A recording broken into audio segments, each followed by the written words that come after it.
كما يتمسيو زينا كسمعكم نحبرات منغستات بيت صحفة أوهاد سبعوي قدات أوتشا حزون أبسمين إثيوبيا أخول حاجز نقرب أيكونان إلو مينستر قدات وصا إثيوبيا جن أبسو من مقبيد تنكف زي كونو قربات بنفرتي كي ترفنا بتقراي تلائقو كبل حبيرو وهاب قال مينستر قدات وصا أمباسادر دينا مفتي بواغنهم هم معرب عالم زلو أكلات بمنغستي إثيوبيا نزقبر صحري واغا أيهبن زلو كبلو نقفهم مام أوتشا أبزوص مجلسي أبز حلف سومن سبعة رديت سعنا 8 مكاين ناب تجراي متهون أفليت الله كم جمري حملة جميرو 686 مكاين رديت سعنا ناب تجراي متهون زحبر أوتشا زجن كابزد اللي متن رديت 10 متاوي راح يبل وهب قال أمباسادر دينا مفتي رديت مس أمريكا أبز هو قال بزعبات حسرت حتيتهم سأجمن تلون تجانينو يقرب على الليلام ኣብ ትግራይ ሰብኣዊ ረድኤት ንመምላእ ኣብ መዓልቲ 100 መካይን ናብ ትክልል ከኣትዋ ኣለዎን ብመሰረት ቤት ጽሕፈት ኣዋሃድ ሰብኣዊ ረድኤት ሕቡራት መንግስታት ኦቻ ናብ ትግራይ ናይ መወዳእታ ነዳዲ ዝኣተወ ኣብ ፍርቂ ሓምለ ከም ዝነበረ ዘዘኻኸረ እቲ መግለጺ ብርክት ዝበሉ ትካላት ረድኤት ብሰንኪ ሕፅረት ነዳዲ ናብ ዝተፈላለዩ ወረዳታት ምኻድ ከም ዘይተኸኣለ ሓቢሩ ኣሎ ኣምባሳደር ዲና ሙፍቲ ቴክኒካዊ ዝኾነ ነገራት በብእዋንን ንምፍታሕ ጻዕሪ ይካየድ ኣሎ ኢሎም ኣለዉ ቀረባት መድሓኒትን ሕክምናን በምህላው ኣብ ዓይደር ሆስፒታል 18 ሰባት ماتومن كويلت حسبات ويدما داياليسيس بقلطف تزي قريبو هيوت 34 اب حدغا وديقو يركبيبل اب دبوب تግራይ ወረዳ ስላዋ ኣብ እዋን ወሊድ ሕክምና ብዘይ ምርካበን ደም ፈሲሱወን 5 ኣዴታት ሞይተን ኣለዋ ሰኣን ዓቕሚ ኣብዚ ሕዚ ሰዓት ትካላት ረድኤት ካብ 125 ትካላት ጥዕና ን13 ትካላት ጥዕና ጥራሕ ከም ዝሕግዙ ፍሊጥ ኣሎ ብኻል ወገን ድማ ናይ ሕብራት መንግስታት ፕሮግራም ምግቢ ዓለም ኣብ ክልል ዓፋርን ክልል ኣምሓራን ንዝተጸገሙ ሰባት ናይ መጀመርያ ዙር ምክፍፋል ምግቢ ከም ዝወገነ ኣብ ኢትዮጵያ ወሃቢት ቃል ፕሮግራም ምግቢ ዓለም ገማ ስነውደን ኣፍሊጠን ኣብ ትግራይ ግን ዝተፈላለዩ ዕንቅፋታት ዝፈጠርዎም ሕጽረት ቀረባት ሰብኣዊ ረድኤት ከም ዘሎ ወሲኸን ገሊጸን ኣብ ኢትዮጵያ ክልል ደቡብ ዞባ ጋሞ ወረዳ ቁጫ ኣባላት ዴሞክራሲያዊ ፓርቲ ቁጫ ብፖለቲካዊ መርገጽኦም ምኽንያት ብሓይልታት ጸጥታ መንግስቲ ብመዓልቱ ይእሰሩ ኣለዉ ክብል እቲ ፓርቲ ከሲሱ ክሳብ ሎሚ ተኣሲሮም ዝበሎም ልዕሊ 150 ኣባላት ምዃኖም እቲ ፓርቲ ገሊጹ ኣመሓዳሪ ዞባ ጋሞ ኣቶ ብርሃኑ ዘውደግን እቶም ውልቀ ሰባት ዝተኣሰሩ ገበን ፈጺሞም ብዝብል ተጠርጢሮም እዮም ክብል ነቲ ክስ ነጽዮም ኣለዉ ዜጋታት ምዝሃሮምን መግሃስ ሰብኣዊ መሰላት ከም ዝተፈጸሞምን ሓበሬታ በጽሒኑሎ ዝበለን ናይ ኢትዮጵያ ሰብኣዊ መሰላት ጉባኤ ዝምልከቶም ኣካላት ምጽራይ ብምግባር ቁልጡፍ ፍታሕ ክህብሉ ኣተሓሳሲቡሎ ይብል ጸብጻብ ዮናታን ዘብዲስ ካብ ሐዋሳ ፖሊስ ሰሜን ምዕራብ ናይጄሪያ ክፍለ ግዝኣት ዘማፍራ ሓይልታት ጸጥታ ኣብቶም ዝሓለፉ ክልተ ኣዋርሕ ብዕጡቃት ተጨውዮም ዝነበሩ 187 ሰባት ከም ዘፍትሐ ገሊጹ ጉጅለታት ገበን ካብ ዝሓለፈ ዓመት ታሕሳስ ጀሚሮም ንገንዘብ ክብሉ ንተምሃሮን ዩኒቨርሲታትን ዕላማ ክገብሩ ጸኒሖም ኣለዉ ንምትእስሳር እቶም ሸፋቱን ንምፍሻል ሰበስልጣን ኣብ ዝሓለፈ ወርሒ ማእኸል እቲ ጭውያ ኣብ ዝኾነት ዘማፍራ ኣገልግሎት ቴሌኮሙኒኬሽን ዓጺዎ ይርከብ ቀዳማይ ሚኒስተር ካሜሮን ጆሴፍ ዲዮን ጉተ ኣብቲ ጸገም ዘለዎ ምዕራባዊ ክፋል እቲ ሃገር ኣብ ዘካየድዎ ዑደት ካብ ካሜሮን ክፍለዩ ዝቃለሱ ዘለዉ ተነጸልቲ ዕጥቆም ክፈትሑ ተዘይኮይኑ ሞት ይጽበየኩም ኣሎ ክብሉ ኣጠንቂቖም ናይ ሲቪላትን ጉጅለታትን ተሓለቕትን ግና ሰላም ናብ ንቡር ክምለስ ዝኽእል መንግስቲ ተኽሲ ጠጠው ንምባል እንተኣውጁ እዩ ይብሉ ናይ ኖርዌይ ኮሚቴ ኖቤል ናይ ኖቤል ሰላም ሽልማት ንፊሊፒናዊት ጋዜጠኛ ማርያ ሪሳን ሩሲያዊ ጋዜጠኛ ዲሚትሪ ሙራቶቭን ቅድመ ኩነት ዴሞክራሲን ዘላቒ ሰላም ዝኾነ ሓሳብ ናይ ምግላጽ ነጻነት ንምሕላው ንዝገበርዎም ጻዕርታት ሎማዓንቲ ዓርቢ ሸሊምዎም ኣሎ ኣብ ኦስሎ ኣብ ዝተኻየደ ስነ ስርዓት ኣዶ ወንበር ኮሚቴ ኖርዌጅያን ኖቤል በሪት ሮይስ ኣንደርሰን ንተዓወቲ ዕላዊ ኣብ ዝገበራሉ እዋን ሚስ ሪሳን ሚስተር ሙራቶቭን ኣብ ፊሊፒንስን ሩስያን ሓሳብ ናይ ምግላጽ ነጻነት ንክረጋገጽ ብትብዓት ብምቅላሶም ናይ ሰላም ሽልማት ይወሃቦም ኣሎ ኢለን እቲ ኮሚቴ ኣብ ዘውፅኦ መግለጺ ማርያ ሪሳ ኣብ ሃገራ ብዘይ ኣግባብ ምጥቃም ስልጣን ምጥቃም ህውከትን ውልቀ ምልክነት እናዓበየ ምኻዱን ብዘይ ፍርሒ ብምቅላዕ ኣፍልጦ ረኺባላ ከም ሓንቲ መርማሪት ጋዜጠኛን ሓንቲ ካብ ፈጠርቲ ኩባንያታት ዲጂታዊ ሚድያ ራፕለርን ሪሳ ኣብ ናይ ፕሬዚዳንት ሮድሪጎ ዱተርቴ ኣሰሓሓቢ ወፍሪ ጸረ ሓሽሽ ጠሚታት ነቅፍ ሩስያዊ ጋዜጠኛ ዲሚትሪ ሙራቶቭ ኣብ ሩስያ ኣብ ትሕቲ ከቢድ ብድሆታት ንዓሰርተታት ዓመታት ንናይ ምዝራብ ነጻነት ብምቅላስ ተሸሊሙ ኣሎ ክልቲኦም ጋዜጠኛታት $1.1 ሚልዮን ሽልማት ክማቐሉ እዮም 3 ዓመት ድሕሪ ቅትለት ጋዜጠኛ ዋሽንግተን ፖስትን ነባር ኣሜሪካን ዝነበረ ጀማል ካሾጊ ኢስታንቡል ኣብ ዝርከብ ኤምባሲ ስዑዲ ዓረብ ኣብ ዙርያ ዓለም ዝርከቡ ተሓለቕቲ ሰብኣዊ መሰላትን ብዙሓት ካልኦትን ኣሜሪካ ኣብ ልዕሊ ነቲ ቅትለት ዝኣዘዙ ልዑል ወራሲ ንግስና መሓመድ ቢን ሳልማን እገዳ ዘይምግባራ ቁጥዖም ይገልጹ ኣለዉ። መሓዙቱን ኣድነቕ ዝሓለፈ ሰሙን ዓርቢ ዋሽንግተን ዲሲ ኣብ ዝርከብ ሃገራዊ ሞል ናሽናል ሞል ንዕኡ ንምዝካር ናይ ሽምዓ ምብራህ ስነ ስርዓት ኣካይዶም ነይሮም። ኣብ መወዳእታ ፕሬዚዳንት ባይደን ኩባንያታት ሰራሕተኛታቶም ክኸተቡ ከም ዘለዎም ንምእማንን ካልእ ዙር ድፊኢት ንምግባርን ናብ ክፍለ ግዛኣት ቺካጎ ኢሊኖይ ተጓዒዞም መምሕዳሮም ወነንቲ ትካላት ሰራሕተኛታቶም ከኽትቡ ዘገድድ ሕጊ ኣብ ዝሓለፈ ወርሒ ኣውፅኡ እዩ። 50 ክፍለ ግዛኣታት ኣሜሪካ ተመሳሳሊ ኣስገዳድ ሕጊ እንተውፅኣውን ገለ ሪፓብሊካውያን ኣመሓደርቲ ግን መንግስቲ ንናይ ውልቂ ነጻነት ይጥሕሳሎ ክብሉ ኣብ ልዕሊ እቲ መምሕዳር ክስ መስሪቶም ኣለዉ። ኣብ ዩናይትድ ስቴትስ ብሰንኪ ኮሮና ቫይረስ ልዕሊ 700,000 ሰባት ህይወቶም ስኢኖም ኣለዉ። ዜና ኣብዚ ይፍጸም።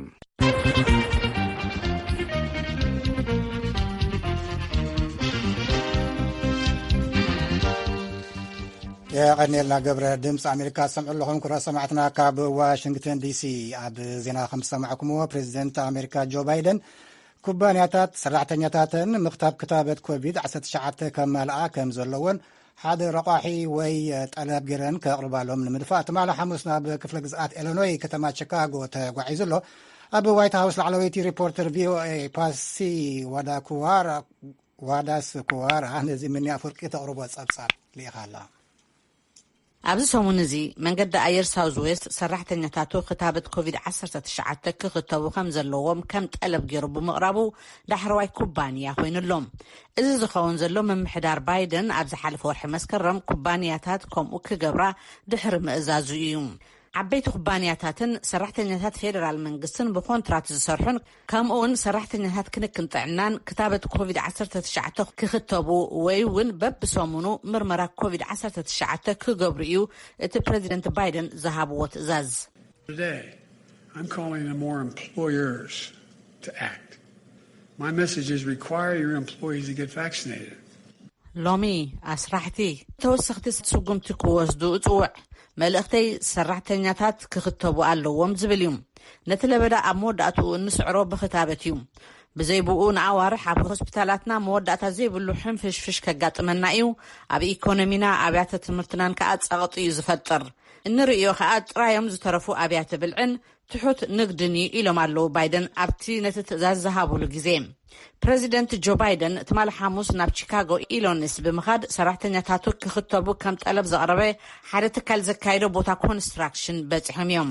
እዚ ክታበት ምክታብ ከም ግዴታ ወይ ከዓ ረቋሒ ምግባር ሰብ ንኸይኽተብ ዘርእዮ ዝነበረ ምዕጥይጣይ ነኪዎ እዩ ክብሉ ክኢላታት ህዝባዊ ጥዕና ይዛረቡ። ኣብ ዩኒቨርሲቲ ቫንደርቤልት ፕሮፌሰር ቤት ትምህርቲ ሕክምናን ተመሓላለፍቲ ሕማማትን ዝኾኑ ፕሮፌሰር ዊልያም ሺፈር ከምዚ ይብሉ። Increasingly, it's becoming a social norm to be vaccinated, and these mandates are helping us get there. ክታበት ምክታብ ብቐጻሊ ማሕበራዊ ልማድ ይኸውን ኣሎ። እዚ ንክታበት ክግበር ዘለዎ ረቋሒ ምግባሩ ከዓ ይሕግዛሎ ይብሉ ዶክተር ዊልያም ሸፈር።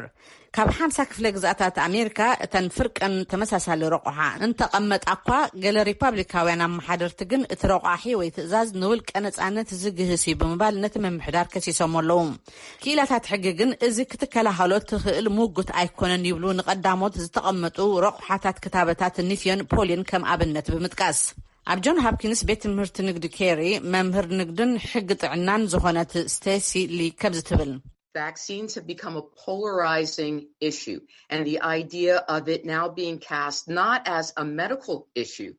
ክታበት ከፋፋሊ ኮይኑሎ እቲ ጉዳይ ከም ጉዳይ ሕክምና ዘይኮነስ ከም ጉዳይ ውልቃዊ ነጻነት ኮይኑ ይዝረአ ዘሎ። እዚ ከዓ ብብዙሕ መንገዲ ንምላሽ መንግስቲ ኣደናግይዎ እዩ ትብል ስቴሲ ሊ። እቲ ክታበት ነጻን ድልውን ኮይኑ ከንሱ 65% ህዝቢ ኣሜሪካ ይፈላማይ ዙር ክታበት ተኸቲቡ ዘሎ ብመሰረት ማእከል ቁፅፅር ሕማማት ኣሜሪካ። ጋላፖል ዝተባሃለ ርእቶ ዝእክብ ኣካል ብመሰረት ዝኣከቡ ርእቶ ህዝቢ ከዓ 92 ሚእታዊ ዲሞክራት ብውሕዱ እቲ ቀዳማይ ዙር ክታበት ዝተኸትቡ ክኾኑ ከለዉ 56 ሚእታዊ ሪፓብሊካውያን እዮም እቲ ቀዳማይ ዙር ተኸቲቦም ዘለዉ። ገለ ምኽታብ ዝኣበዩ ከዓ ብሰንኪ ሃይማኖታዊ እምነቶም ካብ ምኽታብ ነፃ ክኾኑ ኣመልኪቶም ኣለዉ። ሓንቲ ካብኣቶም ኣብ ሓደ ሆስፒታል ኒውዮርክ እትሰርሕ ፊዚካል ቴራፒስት ዝኾነት ኣና ፔቲ እያ። I was a COVID provider for the last year and a half. I didn't come down with it. I believe that ንሕሙማት ኮቪድ ንዝሓለፈ ዓመትን ፈርኣን ተኸናኺነ እየ ኣይሓዘንን ከዓ እዚ ኩሉ እዋን ኣምላኽ ሓልዩኒ ኢለ እየ ዝኣምን ትብል ኣና። ኣብዚ ኣብ ኣሜሪካ ልዕሊ 700,000 ሰባት ብሰንኪ ኮቪድ-19 ሜቶም ኣለዉ። እዚ ጻዕዳ ባንዴራ ብምንብልባልን ኣብ ዋሽንግተን ዲሲ ዝርከብ ሃገራዊ ካቴድራል ደወላቱ ብምድዋልን ተዘኪሩሎም።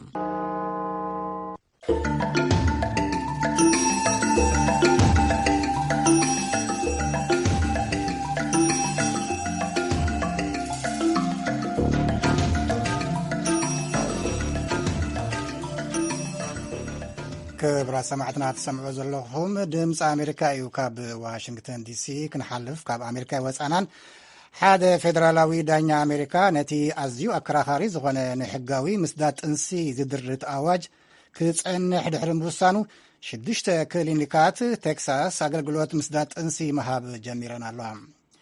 ሓያሉ ሓካየም ግን እቲ ምቁራፅ ግዝያውን ውሕስነት ዘይብሉን ኢሎም ስለ ዝኣምንሉ ዳግም ጥንሲ ክሰዱ ድፍረት ኣይረኸቡን። ኣብርሃም ተስፋልኡል ንጽሑፍ ኣገልግሎት ዜና ኣሶሲየትድ ፕሬስ ተርጊሙ ኣቕሪብዎ ኣሎ። ንንባብ ናብ ባዕለይ ከምብቦ የቕረታ። ፌደራላዊ ዳኛ ነቲ ኣዝዩ ኣከራኻሪ ዝኾነ ንሕጋዊ ምስዳድ ጥንሲ ዝድርት ኣዋጅ ክጸንሕ ድሕሪ ምውሳኑ 6 ክሊኒካት ቴክሳስ ኣገልግሎት ምስዳድ ጥንሲ መሃብ ጀሚረን። ሓያሎ ሓኻይም ግን እቲ ምቁራፅ ግዝያውን ውሕስነት ዘይብሉን ኢሎም ስለ ዝኣመኑ ዳግም ጥንሲ ክሰዱ ድፍረት ኣይረኸቡን። ኣብርሃም ተስፋልኡል ንጽሑፍ ኣገልግሎት ዜና ኣሶሲየትድ ፕሬስ ተርጊሙ ኣቕሪብዎ ኣሎ። ንንባብ ናብ ተወልደ ወልደ ገብርኤል። ዳኛ ሮበርት ፒትማን ነቲ ካብ ፈለማ መስከረም ጀሚሩ ክስርሓሉ ጸንሐ ሕጊ ምስዳድ ጥንሲ ሃጓፋት ኣለዎ ኢሉ ክጸንሕ ድሕሪ ምውሳኑ ብሓሙስ ብውሕዱ 6 ክሊኒካት ኣገልግሎት ጥንሲ ክጅምራ ተጓየን። እቲ ንምስዳድ ጥንሲ ዝኽልክል ዝተረረ ሕጊ ተባሂሉ ዝጥቀስ ኣዋጅ ድሕሪ 6 ሰሙን ድቂ ንኸይስደድ ዝኽልክል እዩ። 6 ሰሙናት ሓያሎ ኣንስቲ ምጥናሰን እውን ዘይፈልጣሉ እዋን ብምዃኑ ነቲ ኣዋጅ ንምውዳቑ ቅድሚ ሕጂ ሓያሎ ፈተነታት ተገይሮም ዛጊት ግን ኣይተዓወቱን። ዳኛ ሮበርት ኣብ ዘቕረቦ 113 ገጻ ዝሓዘ ሰነድ ግን እቲ ሕጊ ንቅዋም ሃገር ኣሜሪካ ዝጥሕስን ንመሰል ውሳነ ሰብ ዝግህስን ብምዃኑ ውዱቕ እዩ ክብል መጒቱ ኣሎ። እቲ ኣዋጅ ንዘለዓለም ድዩ ውዱቕ ክኸውን ወይስ ዓቀባውያን ሓገግቲ ቴክሳስ ነቲ ዝቐረበ ምጉት ዝረትዕ ካልእ ምጉት ከምጽኡ ዛጊት ኣይተፈልጠን። ስለዚ ከኣየን ገለ ክሊኒካት ነታ ተፈጢራ ዘላ ዕድል ተጠቒመን ኣገልግሎት ክህባ ክቀላጠፋ እንከለዋ ካልኦት ግን ገና ውሑስ ምቁራፅ ኣይኮነን ብዝብል ምጉት ክጸንሓ መሪፀን ዘለዋ። ብመሰረት ወሃቢት ቃል ነቲ ሕጊ ዘሕለፈ ኣመሓዳሪ ቴክሳስ ግሬግ ኣቦት ናይቲ ክፍለ ሃገር ናይ መጨረሽታ ይግባኝ ሰማዒ ንነብሲ ወከፍ ትርግታ ልቢ ዘለዎ ፍጡር ናይ ምንባር መሰሉ ክሕልወሉ ተስፋ ከም ዘለዋ ተዛሪባላ። ብኻልእ ቋንቋ ነቲ ናይ ምቁራፅ ውሳነ ዳኛ እቲ ግዝኣት ክምግቶ ይቀራረብ ምህላው እዩ። ኣብ ክፍለ ሃገር ቴክሳስ ኣገልግሎት ምስዳድ ጥንሲ ዝህባ ዝነበራ እሞ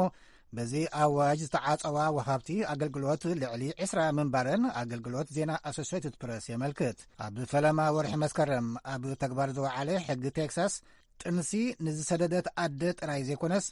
ኣብ ምስዳድ ጥንሲ ንዝተሓባበረ ሰብ እውን ክሳብ $10,000 ዝኸይድ መቕጻዕቲ ዝብይን እዩ።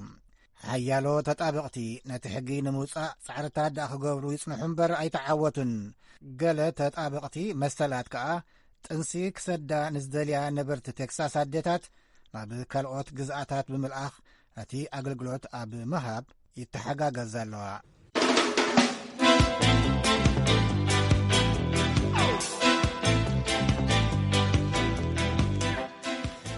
ድምፂ ኣሜሪካ ኢኹም ትሰምዑ ዘለኹም። ክብራት ሰማዕትና ክንሓልፍ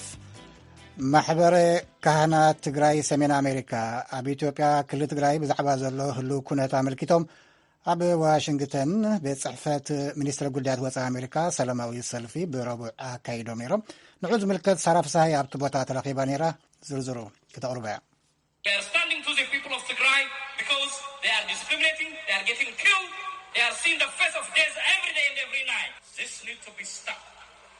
So the international community right now, we call you, children of God are requiring our hope. Let's take action. ካብ ዝተፈላለያ ከተማታት ኣሜሪካ ዝተኣኻኸቡ ካህናትን ሰዓብቶምን ረቡዕ ንግሆ ካብ ሰዓት 10 ጀሚሮም ኣብ ኣፍ ደገ ሚኒስትሪ ጉዳያት ወፃኢ ኣሜሪካ ሰላማዊ ሰልፊ ኣካይዶም ኣብ ትግራይ ብጥሜት ዝተሃስዩ ህፃውንትን ኣረጋውያንን ዘርእዩ ምስልታትን ጭርሖታትን ሒዞም ብኣማይት ዝቁፀሩ ሰዓብቶም ተዓጅቦም ነይሮም ኣብቲ ሰላማዊ ሰልፊ ዝተረኽቡ حوارياو تكبار مرحت هايمانوت كاب كريستوس بزتقبل وممرحي مأنت سلام مسباخ مسألاين فتحك قوادل كله دما نتفتح زا قوادل وغن سلاحك مقصات ان ممهارنيو زبالو اتم كهنات علامات سلفون كمت ان كهنات نتي أبلع لهزب تقراين ناتقادة زخيج زلوات عدد أو كبل هزبي حجزات رديت كركبن تتابعتي سلام كوردن دمت أنا خنا سمعنا مزينا خبلو التحباباري اتصالفين وانا صحفي محبر كهنات سمين أمريكان لك أسيومان ما مرتخصتك على مورك إتزاربو سيسفاير نايت أورنت أو مبال خناتات نخمشاتشو أمريكا من ستات تدبر يحدا كالا أيضا ما تهزبي تقلب سلازلو نزت أما هزبنا ولا إير دروب غيرو مجبز رخولو هسانات ناي هسط دخانة مجبز رخولو ناي هسانات مجبي يخومون أرقاو يعني كله زي تمايل اللي عليه 6 مليون هزبي تمي يزلو سببا بشنكات يزلنا هزب سبيد لنا حاجة زيد لنا من أمريكا دما سكع هزب زي حاجة قوة من نرقفنا نهزبون قوة مقل كأطول اللو كعبيون اللو سانكشن بملاف يبدأ بما مسحاف زيتات أخولي كونانينا نمزلنا كرم حزون زقبرو سلفتات نيروم إذا معك زلوا كويس جوان طيب. حزونا من أمريكا زود دايزي عبيد أما تخوّو مفتوح هو الخلايا ما فلوس جورو من أمريكا تحزز اللقوة من خير تسعنا زجورو لابينا بلابيس تكون هيمانة تقوم تكون تجبرة بزحت سعنت تاكي جبرة خنك عوام هنا منياتو لا هيمانة ما رحت نيسلا ملقتين تاكي خون زلوا ستة يبل تورنا كوينا تطويبل أبدك سواس جبر زل دفعت تطويبل كل يوم زي ما فسوا قديت أمبر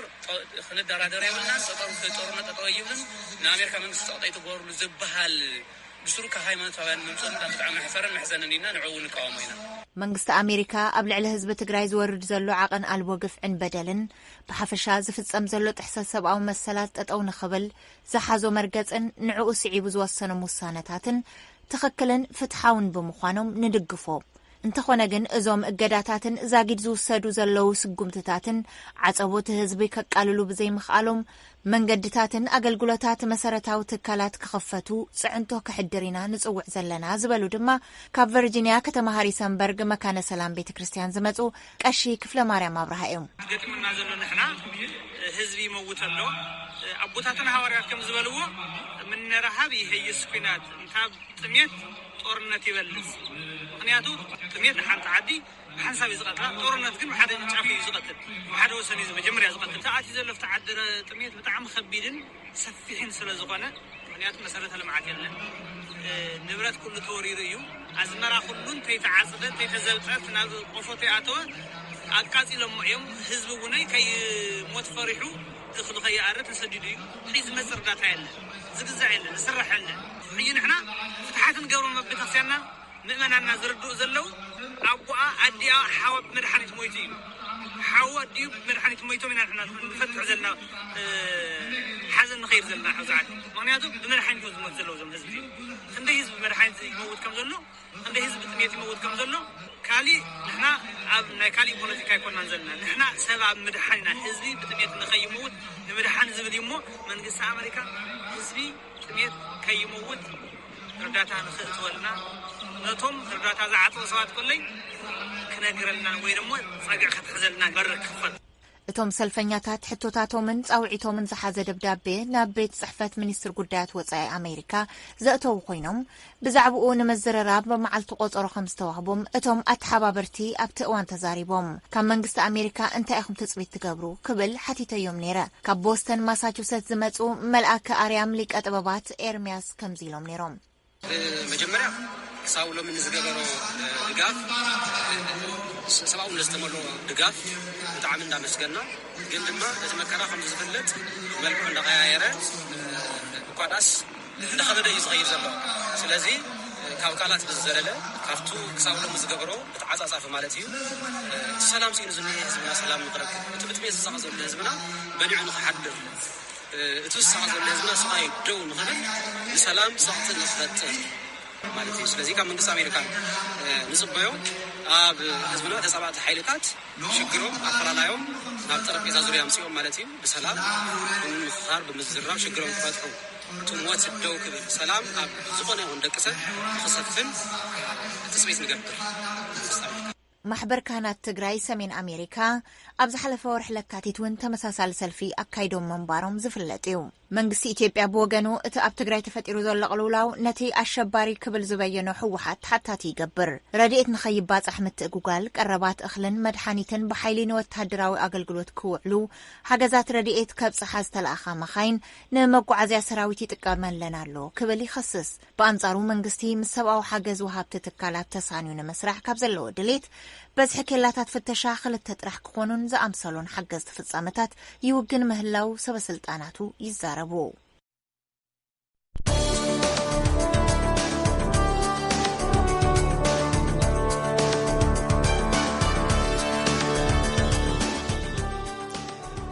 የቀኒልና ሳራ ፍስሐየ ድምፂ ኣሜሪካ ሰምዑ ለኹም ክቡራት ሰማዕትና ናብ ተረኛ መደብ ክሕፅልሚ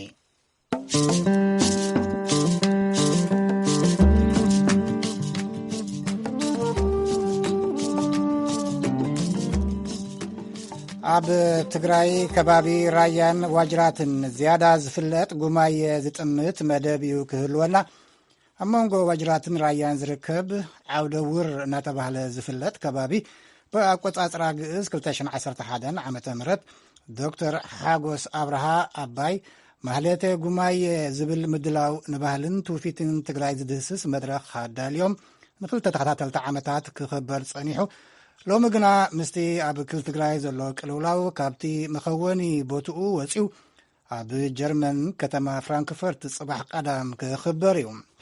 ነዚ ኣመልኪታ ሳራ ፍስሐየ ንኣሰናዳኢ እቲ መደብ ዶክተር ሓጎስ አብርሃ ኣዘራሪባቶም ኣላ ናብኡ ከሳግረኩም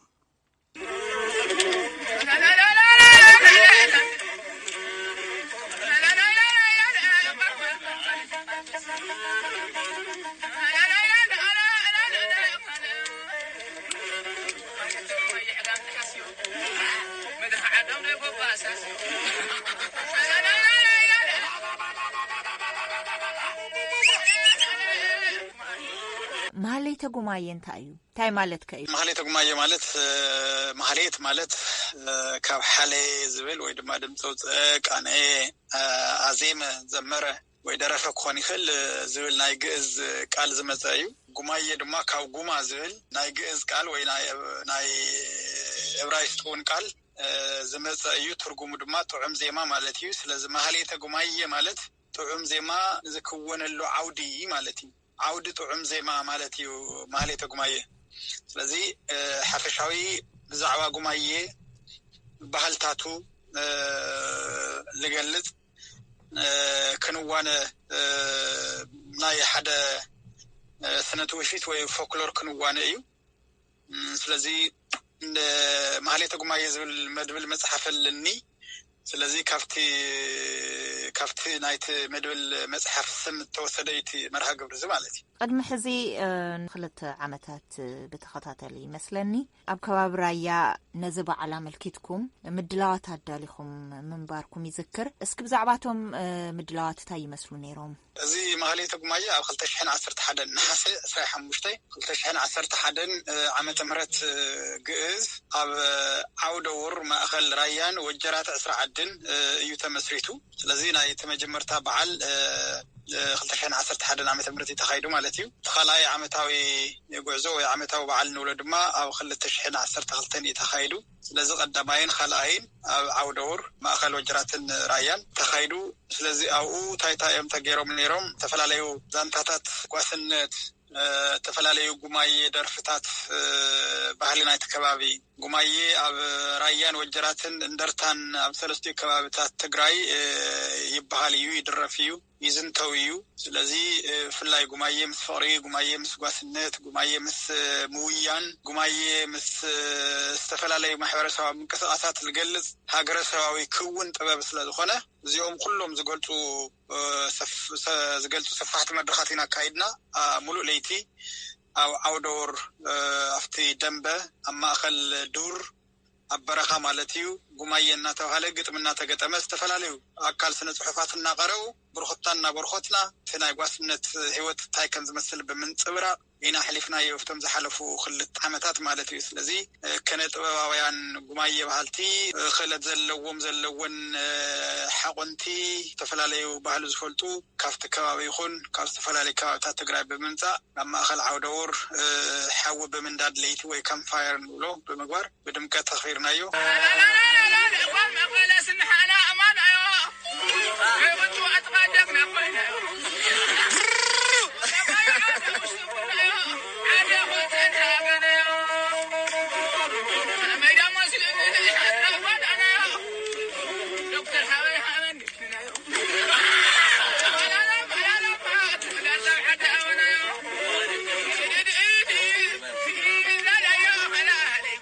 ሳልሳይ ዓመታዊ ጉዕዞ ዓለም ለኸ ማህሌተ ጉማዬ ድማ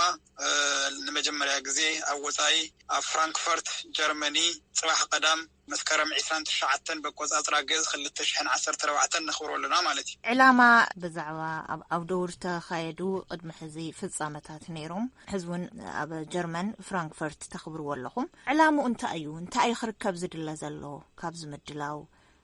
እንታይ ኢኹም ከተርእዩ ትደልዩ ዘለኹም ዓላማ ማህሌተ ጉማዬ ባህሊ ተጋሩ ምዕቃብ እዩ ባህልን ታሪክን ቋንቋን ተጋሩ ምዕቃብ እዩ ተዓላሙ ስለዚ ብፍላይ ካብ ራያን ወጀራትን ከባቢ ዝጀመርናሉ ምክንያት ጉማዬ ብፍላይ ተስሙውን ማህሌተ ጉማዬ ትንብል ተለና ጉማዬ እቶም ሰለስተ ከባቢታት እዚኦም ማለት እውን ኣብ ራያ እስራ ዓዲ ወጀራት እንደርታ ስለዝግበር ብኡ ጀሚርና ግን ድማ እናሰፍሐ ናይ ኩሎም ከባቢታት ትግራይ ላዛታት ክኾኑ ይኽእሉ ያታታት ታሪካት ባህላት ክኾኑ ይኽእሉ ወይ ክውን ጥበባት ክኾኑ ይኽእሉ ኣብ ቶም 4 ዘርፍታት ስነ ትውፊት ወይ ፎክሎር ንብሎም ኩሎም ንክዕቀቡ ዓላማ ገይሩ ተልዓለ እዩ ላይ ምስትናይ ሕዚ ድማ ናይ ከባቢ ራያ መሬት ናይ ከባቢ ራያ ላዛ ናይ ከባቢ ራያ ቋንቋ ባህሊ ኩሉ ናተይ ባህሊኡ ስለዝበዝሐ በዓል ዋንኡ ከዓ ህዝቢ ትግራይ ስለዝኾነ በዓል ዋንኡ መን ምዃኑ ንምፍላጥ ካብኡ ተረፈ ድማ ንምዕቃብ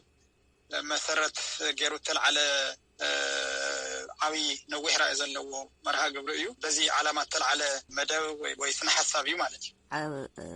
ማህሌተ ጉማዬ ዝምልከት ዝተጻሕፉ ጽሑፋት ስጋብ ሕዚ ተዓቀቡ ተገብሩ መጽናዕትታት ኣለዉ ዶስ ኣብ ማህሌተ ጉማዬ ተገብረ በጽናዕታዊ ጽሑፍ ወይ ምርምር ክሳብ ሕዚ የለን ተዓቀበ ሰነዳት ብፍላይ ኣብ ዩቲዩባት ብዙሕ ንረክብ ንኽእልና ናይ ድምፂ ወያነ ናይ ቴሌቭዥን ትግራይ ኣብ ካልኦት ተፈላለዩ ዩቲዩባት ናይ ፋድማ ቲዩብ ብብዙሕ ብጣዕሚ ብዙሕ ቪድዮታት ንረክብ ንኽእል ኢና ማለት እዩ ካብኡ ኣብ ሓድሽ ዌብሳይት ኣውፂናሉ ኣለና ስለዚ ኣብቲ ዌብሳይት ከዓ ሓድሽቲ ቪድዮታት ይኹን ሓድሽቲ ጽሑፋት ክንጅምር ኢና ማለት እዩ ካብኡ እቲ ማህሌተ ጉማዬ መጽሓፍ ባዕሉ እቲ መድብል ግጥም መጽሓፍ ኣሎ ማህሌተ ጉማዬ ካብ ዝወፃ ግን ምርምር